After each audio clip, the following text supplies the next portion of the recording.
Good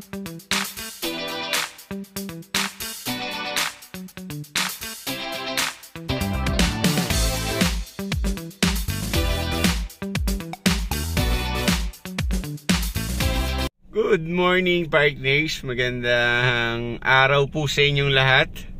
At ayun partners, nagbabalik po ulit ako dito sa ating pagbablog na to partners. Magandang umaga po sa inyong lahat. At yun nga partners, bago tayo mag-start dito sa ating vlog na to, magpakilala muna tayo. Ako nga po pala si Paul at welcome kayo sa vlog ng Malulupet. Alright, yun nga partners, sa mga bago subscriber natin at sa mga hindi pa nakakilala sa akin, meron po tayong mga negosyo na babuyan. Gumagawa rin tayo ng bahay partners, at saka po nagbebenta tayo ng bahay dito sa Quezon. At ayun partners, maganda to, i-share ko na to ngayong araw na to kasi malaking may tulong po sa inyo ito about kay Camellia. Alright partners, i-share ko po sa inyo ngayong umaga na to kung ano yung mga kailangan ni Camellia bago tayo magpa-start sa construction. Ano-ano nga ba yung mga kailangan nila bago tayo magpa-start ng ating extension or ating renovation sa ating mga unit. Last time nag-share tayo nga partners about dun sa bawal at hindi pwede kay Camellia na gagawin natin. At ngayon partners, ngayong umaga naman ito, share ko ngayon kung ano yung mga kailangan bago tayo magpa-start na construction. Quick lang to partners, mabilisan to kasi sobrang haba pag pero isasama rin, bibilisan ko na lang ang pag-explain para mas maunawaan nyo po agad. Ayun partners, gusto ko lang i-share ngayon to kasi meron ako nakasabay kanina sa admin office at meron ako ng idea na magandang i-vlog ito para sa mga nagtatanong about nga dito sa pagpapa-start ng construction. Kanina meron lang sila na nakasabay ko nga sa admin. Ang problema lang nila, hindi lang nila naibigay kung ano yung mga kailangan ng workers kasi partners, ang workers natin bago tayo magpa-start kay Camellia, meron dapat yan health certificate at saka yung mga ID nila. Ngayon, ang dala lang nila ay yung list ng pangalan ng mga workers, kaso nga hindi pa sila nakakapagbigay ng health cert kasi partners, syempre pandemic pa rin, meron pa rin tayong pinapatupad na mga health protocol, kaya ngayon walang mga health cert yung tauhan nila doon. Sana magpapa-start na sila ngayong araw na to, kaso nga nagka-problema dahil nga walang health cert yung mga tauhan nila nagagawa. Yun na pending, sayang, nandun na yung mga tauhan, sabi nung kausap ko kanina po sila. Yun nga partners, pero madali lang yun, siguro ngayon maghapon na to tapos po nila yon yung mga kailangan ng tauhan bago po sila makapag-start. Siguro baka bukas mag-start na rin sila, no? Ayun partners, madali lang naman yon. Ngayon, para po meron kayo ng idea kung ano yung mga kailangan ni Camellia bago makapag-start ng construction, ayun po, number 1 po na gagawin ninyo, magpaguhit po muna kayo sa engineer or sa architect na kakilala nyo, or kung wala po kayo mga kakilala, comment down below partners, tutulungan ko po kayo dahil marami na rin naman tayong nagawa kay Camellia. Alam na rin namin yung mga konting pasikot-sikot, kumbaga yung mga kailangan ni Camellia at hindi pwede. Ayun partners, kung may mga kilala po kayo, magpaguhit po muna kayo. Then after po nun, kung halimbawa na okay sa inyo yung plano na yon, okay, nagkasundo kayo ni engineer, pero bago po kayo partners, bago po ninyo i-close yung deal nyo kay engineer, kailangan nyo po muna ipa-approve kay Camellia yung plano ninyo. Halimbawa, nakagawa na si engineer ng design, ito yung fence nyo, ito yung extension nyo, ito yung magiging back extension nyo. Ang need nyo po muna is ipakita kay Camellia. Halimbawa, hingi lang po kay engineer na soft copy or anumang or kaya pwede kayang ipaprint yung pinakaplano. Hingi lang po kayo, then ibigay nyo po kay Camellia sa admin office na ito, ipapakita nyo sa kanila, ito po yung plano namin na plano namin na ipagawa doon sa aming extra lot. At kung wala namang problema partners at okay po yon, ngayon pwede na po kayo magpa-start naman kung ano yung mga kailangan pa nilang iba. Ngayon, ang number 1 po na kailangan ni Camellia dyan partners, building permit. Si building permit partners, inaabyad po yan ay sa munisipyo. Kaya pag-abyad naman partners yan, siguro tumatagal ng 2 weeks yan sa pagpapagawa ng building permit. Pero mabilis lang, pero madali lang naman partners. Kaya so nga lang, meron po talaga tayong mga kailangan na na ibayaran dyan, pero mabilis lang naman yon. Then kasunod po, construction bond. Si construction bond partners, yan naman ay refundable. Nag-range po yan ng mga 20,000. Siguro save din naman sa ibang lugar. Dito kasi sa Quezon 20,000 po yung construction bond, pero refundable naman po yun. Then i-refund po nga lang sa inyo doon is 19,000. Halimbawa 20,000 yung binigay nyo, 19,000 na lang po ibibigay sa inyo pabalik. Halimbawa wala naman kayo na-violate or wala kayo naging problema sa construction at tapos na, approve na ulit ni Camellia yung inyong ginawa, ibabalik po sa inyo is 19,000 na lang. Bakit? May 1,000 na wala. Yung po yung 1,000 na NAs sa processing fee. Yung meron silang kinuha na 1,000 sa 20,000. Pero okay na yun, at least nagawa naman yung inyong extension. At kasunod po ng building permit, tapos yung construction bond. Siyempre kailangan po ng inyong mga konting kumbaga identity. ID lang naman, ID nyo po nung mismong homeowner. Tapos ID lang naman yun, partners, yung kinailangan ni Camellia dun sa client ko noon. Then kasunod po is yung mga list ng tao nga. Ito yung naging problema kanina nung nakasabay ko sa admin. Kailangan po bago kayo magpa-construct din, partners, merong health certificate yung mga tauhan ninyo at saka po may mga ID. Kasi bakit? Kasi syempre yun nga, sa banggit ko nga kanina, may mga health protocol pa rin tayo. Dapat is vaccinated na sila. Dapat ay kumbaga kasi maglalabas pasok sila sa subdivision. Yun lang din naman ang kumbaga yung mga tag dito, homeowners pa rin naman na nagpapatubad ng partners. Kasi syempre yung labas pasok nga naman ng mga tauhan, kailangan siguro nila ng seguridad, kaya nahingi pa rin sila ng mga ganon na health certificate ng mga tauhan. Then after po nun, partners, kung okay na po kayo lahat doon sa mga nabanggit ko, building permit, construction bond, then ano pa ba, yun nga, yung identity nung magpapagawa, yung limbawa yung may-ari, kung ano yung mga kailangan na yun, mga maliliit lang naman, ID, hindi na naman kailangan ng mga COE ng partners. Alam ko, pagkakatanda ko, ID lang. Then kasunod po is yung mga list ng tauhan at saka health certificate. Kung kayo naman, partners, ay kasi may mga case pa rin po dyan na yung mga bagong turnover na unit, halimbawa hindi pa siya natitirhan talaga, bagong gawa pa lang yung bahay, nagkakameron naman dyan, partners, ng mga submeter. Halimbawa, submeter sa tubig at submeter sa kuryente. Kasi syempre, bagong unit pa yon, wala pa pong mga kuryente yan. Ito additional lang naman to, partners. Kung wala pa mga kuryente at tubig yan. Ngayon, mag-o-offer po si admin sa inyo na kung okay lang sa inyo muna, mag-tempasil. Magtatap po muna kayo sa kuryente nila, nalalagyan ng submeter. At saka po yung tubig, ganun din. Magtatap lang muna kayo sa kanila. Kasi nga, wala pa po yun. Kasi bagong turnover pa lang, wala pa supply agad ng tubig at kuryente yan. Para lang makapag-start kayo ng construction doon sa plano nyong extension, bibigyan pa rin naman nila kayo ng tulong. Kumbaga yung yun nga, submeter sa kuryente at saka po sa tubig.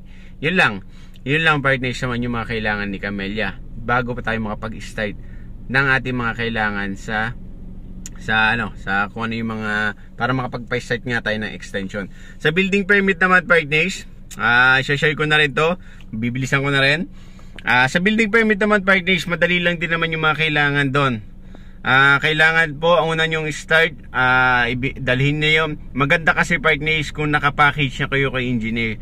Kumbaga, meron ng nakapermado na yung electrical plan, sanitary plan, structural plan. Dapat po okay na yun. Kumbaga, package deal nyo na. Then meron na rin BOM, structural analysis, at ano pa ba yung nalimutan ko?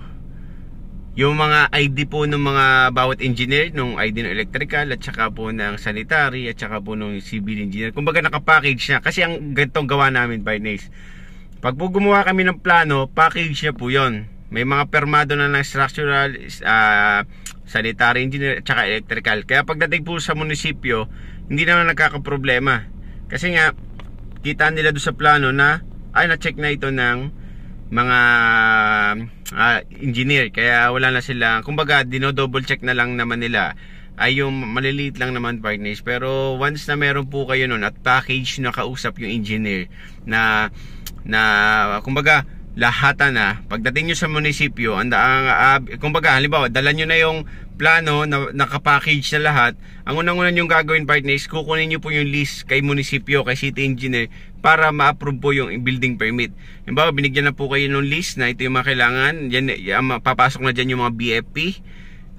Syempre, para sa mga fire exit. Yan, papasok si BFP dyan. Sumunod po si zoning. Ilolocate lang naman yung location ninyo kung updated din yung mga buwis ng inyong bahay. Ano pa ba ang mga iba pa doon? Sa lupa hall, same lang din naman yun, partners. Yun lang naman yung nadagdag. Halimbawa, package deal nyo na kausap kay engineer, dala-dala nyo na yung inyong mga plano, tsaka iba pang mga kailangan. Yun nga, yung nabanggit ko kanina, electrical, sanitary, BOM, yung bill of materials, at tsaka po yung structural analysis.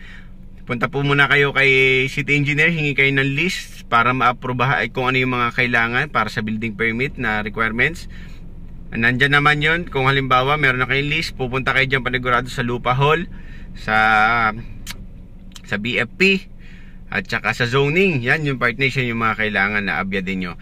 Then after nun, pagka naging okay na po kayo lahat doon, balik po kayo ulit kay city engineer para ibigay lahat yung mga, halimbawa approve na kay BFP, zoning, at saka po kay lupa hall, okay na lahat. Balik po kayo kay city engineer para ipasa na yung mga papel na yun. Maghihintay lang po kayo siguro doon ng mga 2 to 3 weeks siguro, baka depende na lang talaga sa kung gaano kabilis.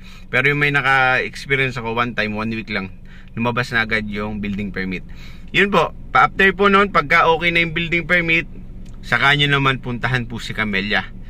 Dala-dala nyo na yung approval ng building permit galing kay munisipyo, okay na kay BFP, lahat-lahat. Balikan nyo naman po si Camellia, ipasa nyo na si building permit, bayad na kayo ng construction bond, ibigay nyo na yung list ng tauhan at saka health certificate nila at saka po yung inyong ID. Alright? Yun lang naman, partners, yun lang yung process kay Camellia. After po noon na okay na lahat, bibigyan po kayo ng parang papel ni Camellia na ididikit sa window ninyo na aprobado na. At wala nang sisita ng mga security guard sa loob ng subdivision, wala nang pupuna sa inyo kasi nga wala kumbaga approve na. Ganun lang, partners, ganun lang po kadali yung mga kailangan ni Camellia bago tayo magpa-start ng construction sa kanila. Ayun, partners. Yun nga, ito para sa akin, partners, kung kayo pa yung mga plano na magpagawa, share ko lang naman to, partners, gusto ko lang idagdag. Kung may mga plano po kayong magpagawa ng mga plano, comment down below, partners, at tutulungan ko po kayo. Pwede naman natin mapag-usapan kung magkano ang presyo.